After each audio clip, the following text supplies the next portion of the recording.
Express. So let's get moving. And this week, we listen to one of the most dramatic and horrific crime stories about a monster named Ariel Castro. His case ended with his sentencing to prison for the rest of his natural life. Ariel Castro was a bus driver and he abducted 21-year-old Michelle Knight with the promise of a puppy for her son. And for 11 years, no one knew what became of Michelle.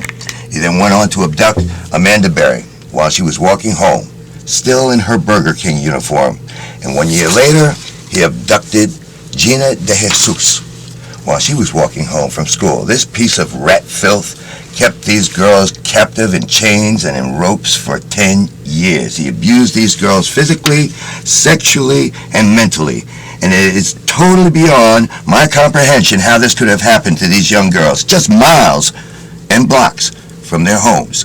This is not about the rat filth that abducted them. It's about these young female survivors. Their courage, their dignity, their strength, and now their re-entry back into society. And here in my studio, I have with me my good friend, the incredible Jan Broberg. I knew I was going to have to mess up her name eventually.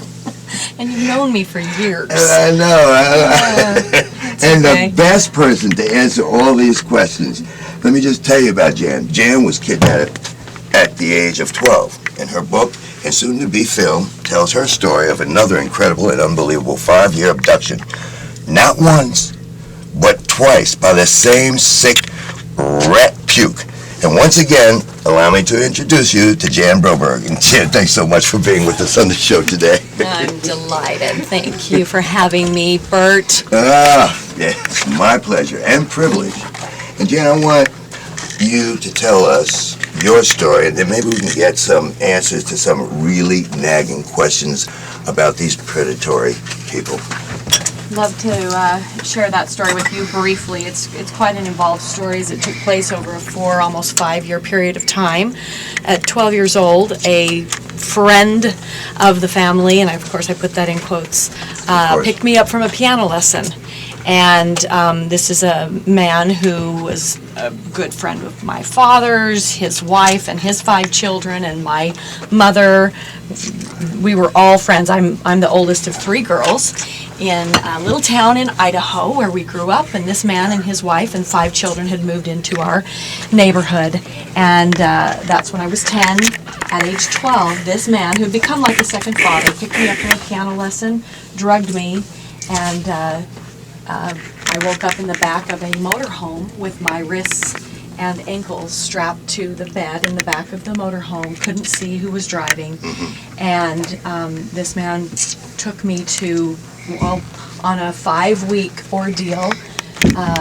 Ended up in Mazatlan, Mexico, which is where the FBI, working with the Mexican Police Department there, finally located me, and I was found. So 55 days that I was missing from my family.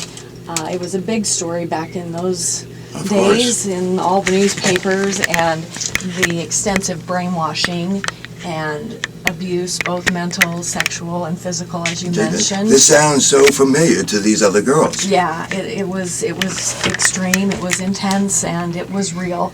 I came home and we went through a court proceeding, but you know, when you come from a small town and this man who was